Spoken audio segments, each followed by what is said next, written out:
Another beautiful day in God's kingdom. One of those iconic moments in the Superman series of movies is where Superman goes around the world so fast that he turns back the hands of time.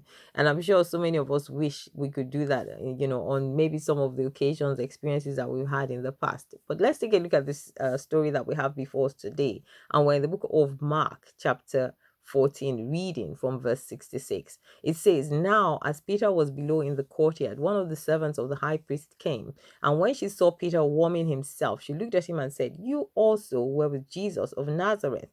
But Peter denied it, saying, 'I neither know nor understand what you're saying.' And he went out on the porch, and a rooster crowed.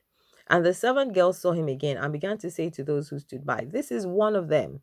But Peter denied it again. And a little later, those who stood by said to Peter again, 'Surely you are one of them, for you are a Galilean, and your speech shows it.'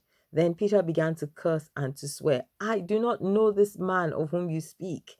A second time the rooster crowed. Then Peter called to mind the word that Jesus had said to him, 'Before the rooster crows twice, you will deny me 3 times.' And when he thought about it, he wept. See, Jesus had said these words to Peter. And when Jesus said it to Peter, Peter, protested and said, 'No, I will never deny you. How can I possibly do that?'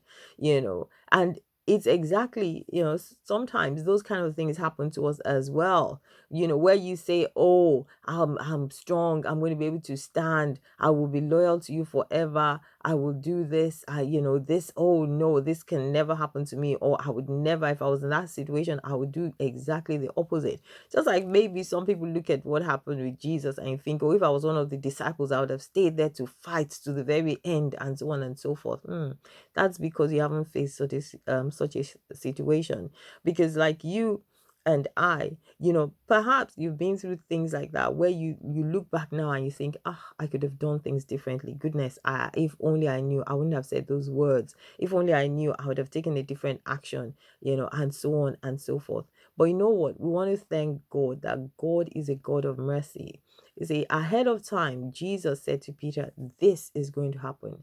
And also ahead of time, Jesus put in place the opportunity for Peter to repent, the opportunity for Peter to come back. As we go ahead and see later, of course, we know that Peter becomes one of the greatest apostles of Jesus. And you see, the same thing for us. There are things that we may have done. There are things that words we may have said, things that we may have wish that we had done and we hadn't done, and it seems like it's too late. Perhaps even it looks like it's really too late because that person died, or because that situation is irretrievably destroyed and you can't go back to it.